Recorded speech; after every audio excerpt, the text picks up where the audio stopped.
بسم اللہ الرحمن الرحیم۔ آرمس پروہت، مصنف مظہر کریم M.A. عمران سیریز۔ پہلا باب۔ عمران نے ناشتہ کر کے اخبارات اٹھائے ہی تھے کہ پاس پڑے ہوئے ٹیلی فون کی گھنٹی بج اٹھی۔ یا اللہ، یہ صبح صبح کس کی انگلی میں خارش اٹھی ہے؟ عمران نے منہ بناتے ہوئے کہا۔ 10 بجے ہیں اور آپ ابھی صبح صبح کا وقت کہہ رہے ہیں۔ سلیمان جو ناشتے کے برتن اٹھانے آیا تھا خاموش نہ رہ سکا۔ 10 بج چکے ہیں؟ ارے تو کیا تم مجھے ناشتہ 10 بجے دیتے ہو؟ کیوں؟ میں تو سمجھا تھا کہ ابھی صبح صادق کا وقت ہے اور سلیمان بڑا فرض شناس شیف ہے کہ صبح صبح ناشتہ دے دیتا ہے۔ عمران نے منہ بناتے ہوئے تیز لہجے میں کہا۔ آپ فون سنیں، مسلسل گھنٹی بج رہی ہے، پھر ناشتے کے سامان کا بل میں آپ کے سامنے رکھوں گا۔ یہ مجھے ہی معلوم ہے کہ میں کس طرح منتیں کر کے ناشتے کا سامان ادھار لے کر آتا ہوں، سلیمان نے منہ بناتے ہوئے کہا، اور ٹرالی جس پر وہ ناشتے کے برتن رکھ چکا تھا دھکیلتا ہوا بیرونی دروازے کی طرف بڑھ گیا۔ عمران نے ریسیور اٹھا لیا۔ السلام علیکم ورحمۃ اللہ وبرکاتہ۔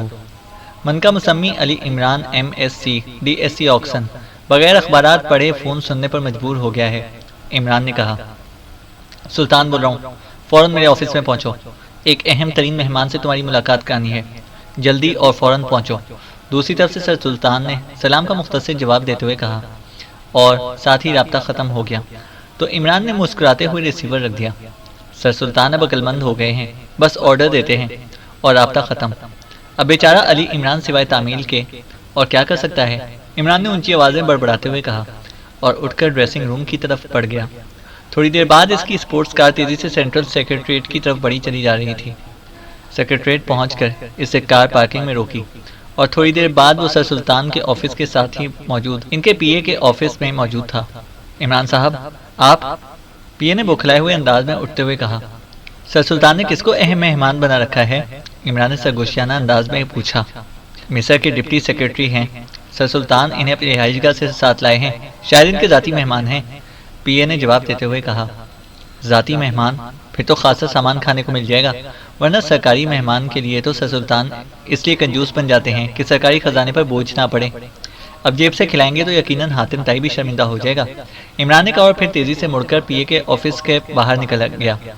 ساتھ ہی سر سلطان کا آفس تھا جس کے دروازے پر پردہ گرا ہوا تھا اور باہر اسٹول پر ایک ادھیڑ عمر چپراسی موجود تھا، لیکن عمران اسے نہ پہچانتا تھا۔ لیکن عمران جیسے ہی دروازے کی طرف بڑھا تو چپراسی ایک جھٹکے سے اٹھا اور اسے سلام کر کے خود ہی پردہ ہٹا دیا، تو عمران نے مسکراتے ہوئے اس کا شکریہ ادا کیا اور پھر کمرے میں داخل ہو گیا۔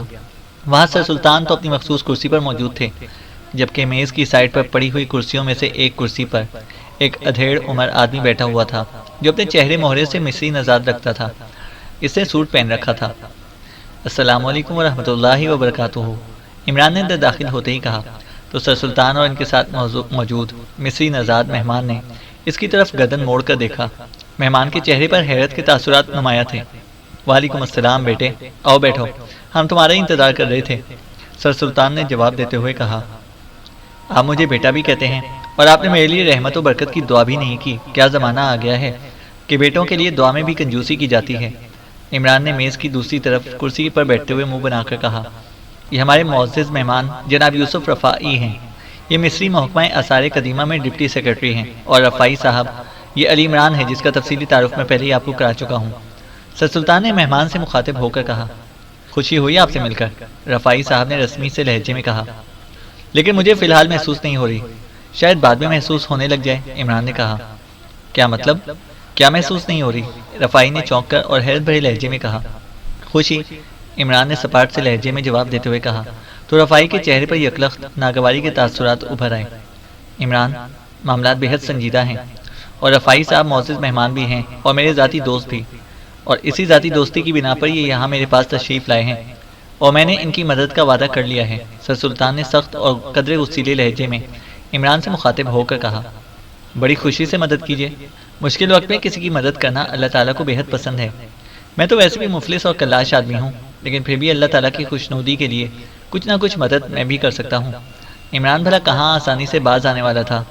آپ نے مجھے اس طرح ذلیل کرانا تھا تو مجھے پہلے ہی بتا دیتے۔ آئی ایم سوری سر سلطان، یہ میرے یہ تصور میں بھی نہ تھا، رفاعی نے ایک جھٹکے سے اٹھتے ہوئے کہا۔ رفائی صاحب پلیز، میں نے آپ کو پہلے ہی اس کے عمران کے بارے میں بتا دیا تھا، پلیز بیٹھیں، سر سلطان نے بھی ایک جھٹکے سے اٹھتے ہوئے کہا۔ جمال پاشا کو کہنا پڑے گا سر سلطان، ان سے کم سطح پر رفائی صاحب نہیں بیٹھیں گے، انہیں فون کر دیں، حوالہ بے شک میرا دے دیں، لیکن میرے نام کے ساتھ میری ڈگریاں MS سی DSc آکسن ضرور بتائیں تاکہ انہیں معلوم ہو سکے کہ میں بھی ان جیسا تو نہیں، البتہ کچھ پڑھا لکھا ضرور ہوں۔ عمران نے کہا، تم جمال پاشا کو کیسے جانتے ہو؟ کیا مطلب؟ کیا جمال پاشا کے ساتھ تمہاری بے تکلفی ہے؟ رفائی نے چونک کر ایسے لہجے میں کہا جیسے عمران نے کوئی ایسی بات کر دی ہو جو ناقابل یقین ہو۔ ہم اکٹھے محلے میں گلی ڈنڈا کھیلتے تھے، وہی گلی ڈنڈا جس کی ترقی یافتہ شکل کرکٹ ہے، عمران نے جواب دیا تو رفائی اس طرح مڑ کر سر سلطان کو دیکھنے لگا جیسے مزید کچھ کہنے کے قابل ہی نہ رہا ہو۔ آپ تشریف رکھیں، سر سلطان نے ان کے بازو پر ہاتھ رکھتے ہوئے کہا تو رفائی ہونٹ بھینچے دوبارہ کرسی پر بیٹھ گئے۔ ان کے بیٹھتے ہی سر سلطان بھی بیٹھ گئے۔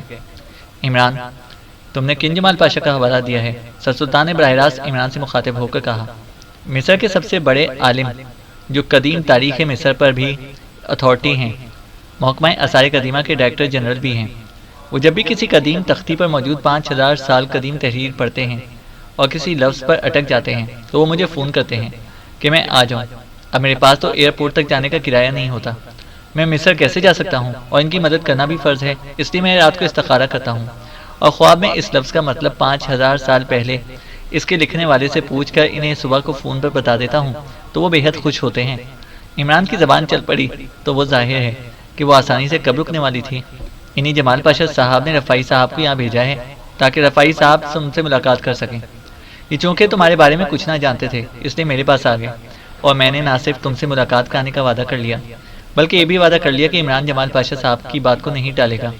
سر سلطان نے مسکراتے ہوئے کہا، اچھا تو یہ نوبت آ گئی ہے، ویری سیڈ۔ عمران نے قدرے غمزدہ لہجے میں کہا، کیا مطلب؟ یہ آپ کیا کہہ رہے ہیں؟ ایک بار پھر رفائی صاحب اچھل پڑے۔ جمال پاشا صاحب ظاہر ہے لکھنے پڑھنے والے لوگوں میں سے ہیں، اور لکھنے پڑھنے والے لوگ میری طرح مفلس اور کلاش ہی رہتے ہیں۔ اس کا مطلب ہے کہ ان کا فون بھی نادہندگی کی وجہ سے کٹ گیا ہوگا، اس لیے مجبوراً انہیں رفائی صاحب کو بھیجنا پڑا۔ عمران نے بڑے افسوس بھرے لہجے میں کہا، جمال پاشا صاحب نے خط بھجوایا ہے، رفائی صاحب وہ خط عمران کو دے دیں۔ سر سلطان نے کہا تو رفائی صاحب نے جیب سے ایک لفافہ نکالا اور اسے عمران کی طرف بڑھا دیا۔ عمران نے خط لے کر اسے کھولا تو لفافے میں ایک طے شدہ کاغذ موجود تھا۔ عمران نے لفافہ میز پر رکھا اور خط کھول کر پڑھنے لگا۔ جمال پاشا صاحب نے عمران کو مخاطب کر کے لکھا تھا کہ مصر کا قدیم آثار ایک شیطان اور خفیہ گروپ سے انتہائی خطرات میں گھر چکا ہے۔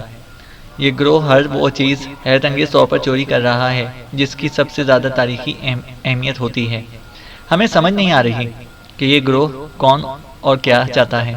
تم سے مدد کی اپیل ہے کیونکہ ہمیں یقین ہے کہ تمہاری ذہانت ہی اس گروہ کو ٹریس کر سکتی ہے۔ پلیز مصر کی قدیم تاریخ کو بچا لو۔ اور نیچے جمال پاشا کے دستخط تھے۔ عمران نے بے اختیار ایک طویل سانس لیا اور خط کو طے کر کے واپس لفافے میں ڈال دیا۔ کیا لکھا ہے خط میں جمال پاشا نے؟ سر سلطان نے پوچھا تو عمران نے خط سر سلطان کی طرف بڑھا دیا۔ سر سلطان نے لفافے میں سے خط نکال کر اسے پڑھنا شروع کر دیا۔ مجھے بھی دکھائیں، رفائی صاحب نے کہا تو سر سلطان نے خط ان کی طرف بڑھا دیا۔ عمران کے چہرے پر اب سنجیدگی کے تاثرات ابھر آئے تھے۔ رفائی صاحب، آپ نے تو مجھے کہا تھا کہ کسی قومی چوری کا سلسلہ ہے، لیکن جمال پاشا صاحب کا خط کچھ اور کہہ رہا ہے۔ سر سلطان نے رفائی صاحب کا خط پڑھنے کے بعد کہا، حکومت کو جو رپورٹ کی گئی تھی اس کے مطابق قومی تاریخی میوزیم سے وہ ہیرا چوری کر لیا گیا ہے جو ایک بڑے اہرام میں سے برآمد ہوا تھا، اور اس ہیرے کو قومی ورثہ قرار دیا گیا تھا اور اسے انتہائی سخت حفاظتی انتظامات میں میوزیم میں رکھا گیا تھا۔ اسے وہاں رکھے ہوئے 8 سال گزر چکے ہیں۔ اس دوران کئی بار اسے چوری کرنے کی کوششیں بھی کی گئی تھیں، لیکن ہر بار انتہائی سخت حفاظتی انتظامات کی وجہ سے اسے چوری نہ کیا جا سکا اور ملزم گرفتار کر لیے گئے۔ لیکن اس بار اس فنکارانہ انداز میں چوری کیا گیا ہے کہ سب حیرت زدہ رہ گئے ہیں۔ میرا خیال ہے کہ جمال پاشا صاحب نے خط میں اس بارے میں ہی لکھا ہوگا، لیکن انہوں نے خط میں ہیرے کو فوکس نہیں کیا۔ بہرحال مصر کے سب لوگ بے حد پریشان ہیں، رفائی صاحب نے جواب دیتے ہوئے کہا۔ عمران بیٹے، اب جمال پاشا صاحب کے خط کے جواب میں تم کیا کہو گے؟ سر سلطان نے کہا۔ جمال پاشا صاحب نے مجھ پر مہربانی کی ہے کہ مجھے براہ راست حکم نہیں دیا، ورنہ وہ تو مجھے براہ راست حکم بھی دے سکتے تھے، اور میری مجال نہیں کہ میں ان کے حکم کی تعمیل نہ کروں، کیونکہ جمال پاشا صاحب جیسے عالم صدیوں میں پیدا ہوا کرتے ہیں۔ اس لیے رفائی صاحب، آپ انہیں بتا دیں کہ ان کے حکم کی تعمیل ہوگی۔ عمران نے جواب دیتے ہوئے کہا، میری طرف سے بھی چیف کو کہہ دینا کہ وہ اس مشکل میں مصر جیسے دوست مسلم ملک کا ضرور ساتھ دیں گے۔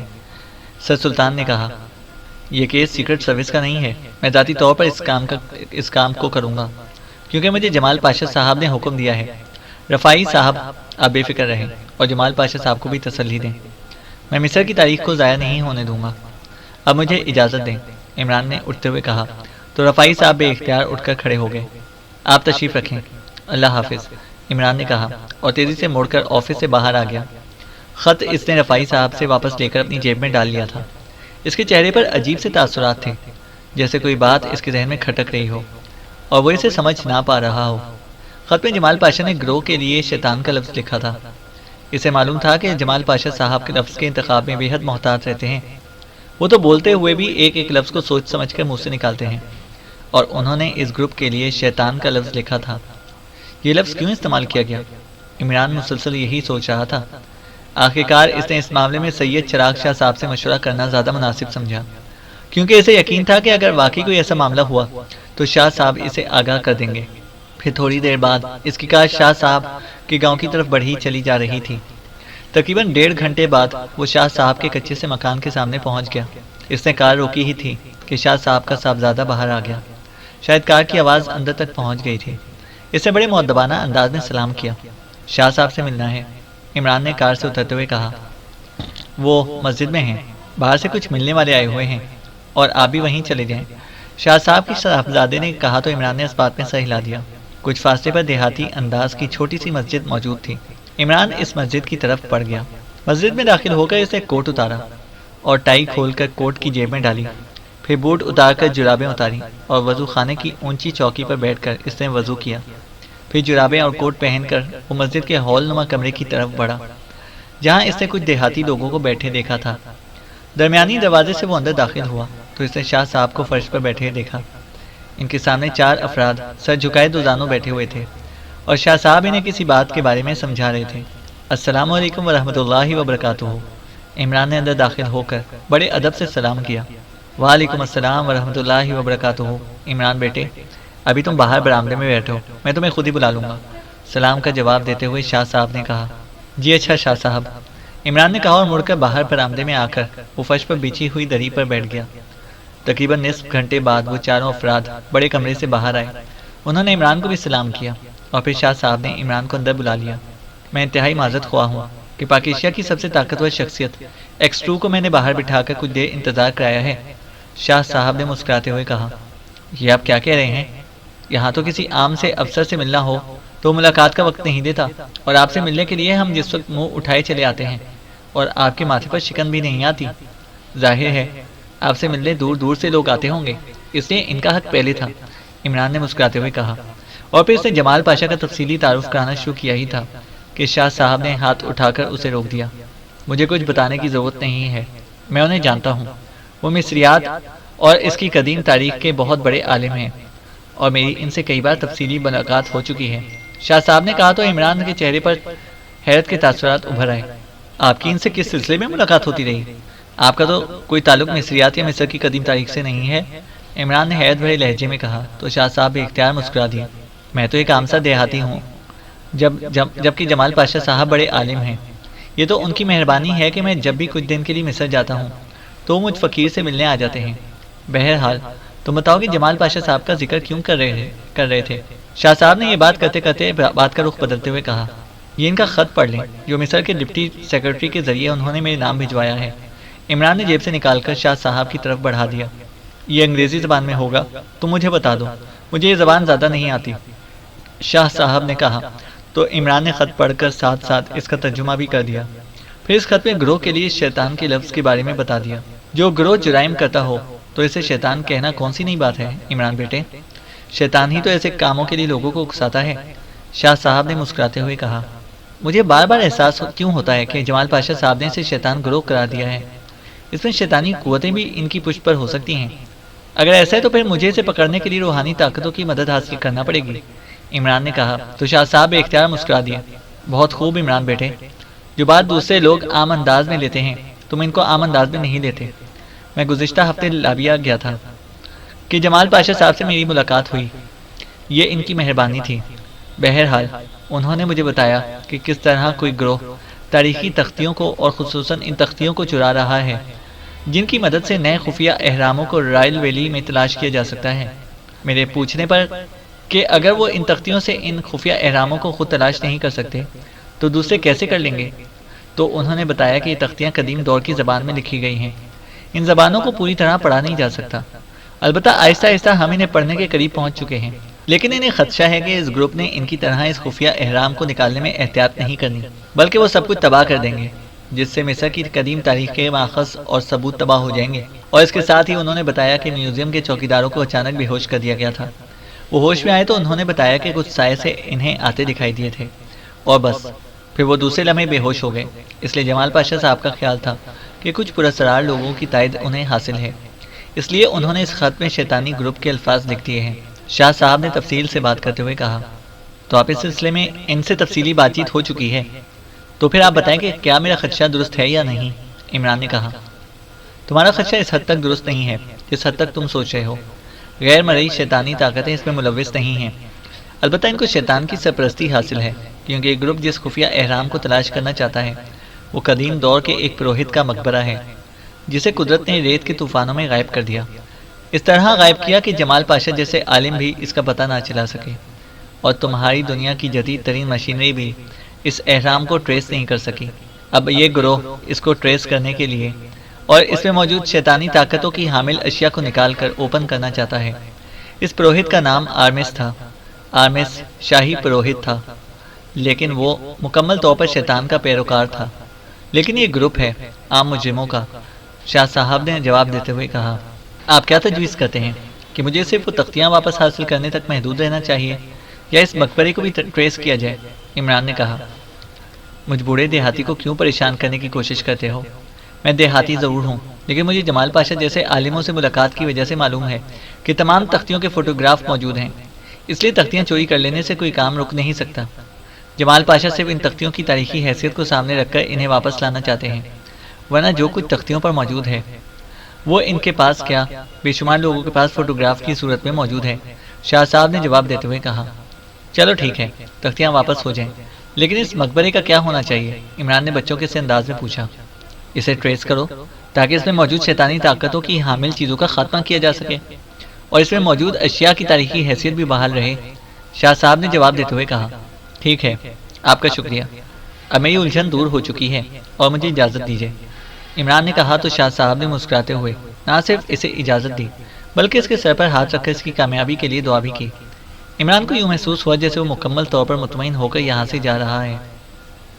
مصر کے شہر لاہور کی ایک بڑی رہائشی کوٹھی کے کمرے میں ایک آدمی اونچی پشت کی ریوالونگ چیئر پر بیٹھا ہوا تھا۔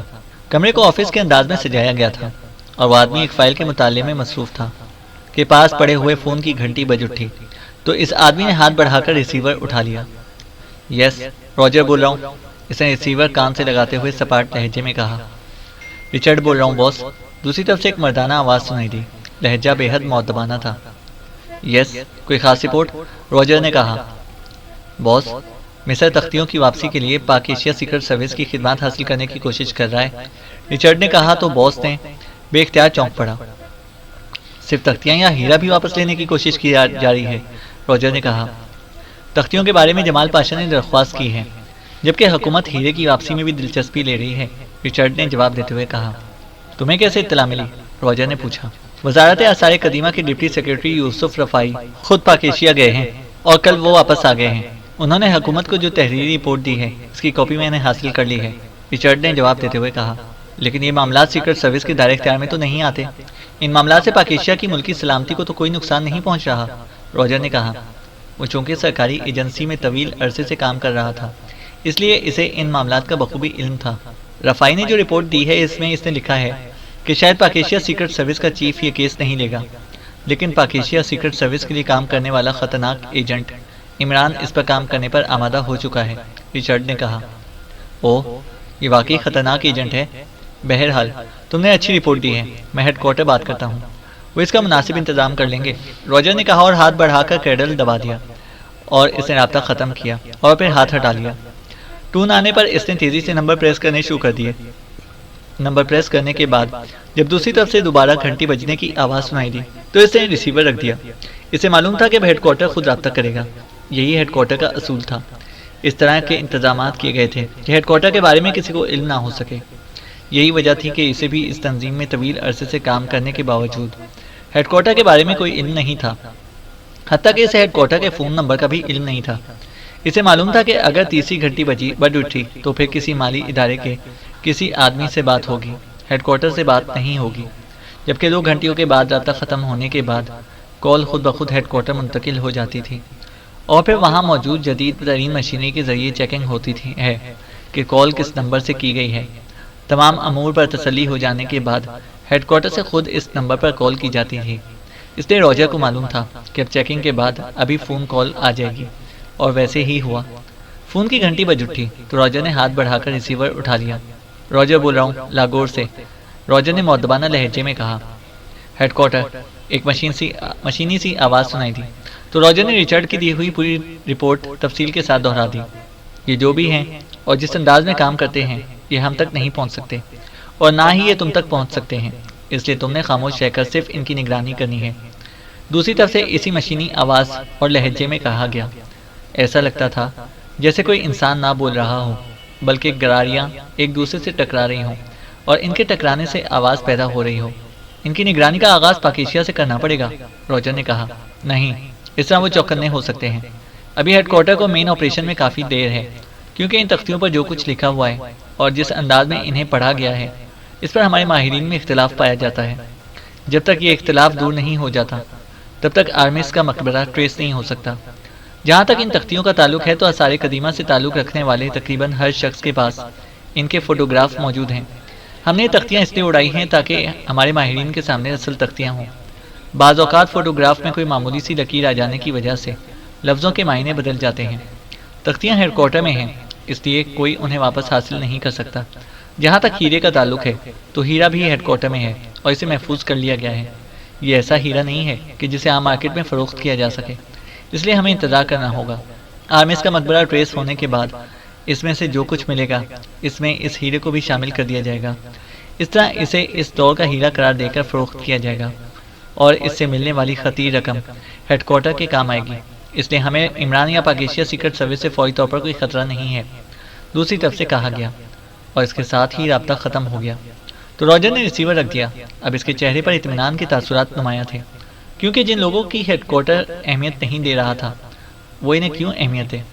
البتہ اسے ان کی نگرانی کا حکم دیا گیا تھا، اس لیے اس نے ایک بار پھر ریسیور اٹھایا اور دارالحکومت میں موجود ریچارڈ کے نمبر پریس کرنے شروع کر دیے۔ ریچارڈ بول رہا ہوں، رابطہ ہوتے ہی ریچارڈ کی آواز سنائی دی۔ روجر بول رہا ہوں، لاگور سے، روجر نے جواب دیتے ہوئے کہا۔ یس باس، حکم، دوسری طرف سے مؤدبانہ لہجے میں کہا۔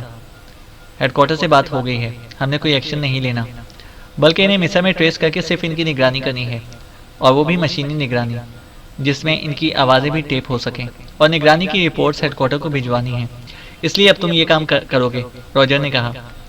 یس باس، میں کر لوں گا، ریچارڈ نے بڑے اعتماد بھرے لہجے میں کہا۔ انہیں ٹریس کیسے کرو گے؟ میرا خیال ہے کہ اس کے لیے تمہیں پاکیشیا میں کسی گروپ سے رابطہ کرنا پڑے گا، روجر نے کہا۔ نہیں باس، جو بھی وہاں سے آئے گا وہ لازماً جمال پاشا صاحب سے ملاقات کرے گا۔ جمال پاشا خاصے بوڑھے ہیں، اس لیے وہ زیادہ وقت اپنی لائبریری میں لکھنے پڑھنے میں گزار دیتے ہیں، دوسروں کے ہاں بہت کم آتے جاتے ہیں، اور تمام آنے والوں سے ملاقاتیں بھی اپنی رہائش گاہ پر ہی کرتے ہیں۔ اس لیے اس معاملے کے لیے جو بھی پاکیشیا سے آئے گا، چاہے وہ عمران ہو یا کوئی اور، وہ بہرحال جمال پاشا سے ملے گا۔ اس لیے ہم جمال پاشا کی نگرانی کرتے رہیں گے۔ ان کی لائبریری میں ان کے کسی ملازم کے ذریعے خصوصی چپ بھجوا دی جائے گی، اس لیے ان کے اور کسی دوسرے کے درمیان ہونے والی بات چیت بھی ہمارے پاس ریکارڈ ہوتی رہے گی۔ جیسے کوئی خصوصی بات چیت سامنے آئے گی تو ہم الرٹ ہو جائیں گے، اور پھر اس ملنے والے کی نگرانی شروع کر دی جائے گی، ریچارڈ نے کہا۔ گڈ، تم واقعی ہوشیار اور عقل مند آدمی ہو، اس لیے ہیڈ کوارٹر نے تمہیں خصوصی طور پر دارالحکومت کا چارج سونپا ہے، روجر نے ستائش بھرے لہجے میں کہا۔ تھینک یو باس، ویسے ہیڈ کوارٹر اس عمران اور اس کے ساتھیوں کے خاتمے کا حکم دے دیتا تو زیادہ لطف آتا، ریچارڈ نے کہا۔ ابھی ہیڈ کوارٹر آرمس کے مقبرے کو ٹریس کرنے میں الجھا ہوا ہے، جب وہ اسے ٹریس کر لے گا تو پھر راستے کی ہر رکاوٹ دور کر دے گا، روجر نے کہا۔ لیکن باس، کیا یہ بہتر نہیں تھا کہ ہم اس مقبرے کے ٹریس ہونے سے پہلے ہی ان کا خاتمہ کر دیتے؟ ریچارڈ نے کہا۔ ہم اس وقت تک سامنے نہیں آنا چاہتے جب تک کہ آرمس کے مقبرے کا محل وقوع حتمی طور پر معلوم نہ ہو جائے، ورنہ ہمارے ذریعے یہ لوگ ہیڈ کوارٹر تک پہنچ سکتے ہیں۔ روجر نے جواب دیتے ہوئے کہا، اوکے باس، میں تو آپ کو ساتھ ساتھ بریف کرتا رہوں گا۔ رچرڈ نے کہا تو روجر نے اوکے کہہ کر ریسیور رکھ دیا۔ اب اس کے چہرے پر اطمینان کے تاثرات نمایاں تھے۔ چینل کو سبسکرائب کریں اور بیل آئیکن کو پریس کریں تاکہ ہماری ہر اپڈیٹ آپ کو بر وقت مل سکے۔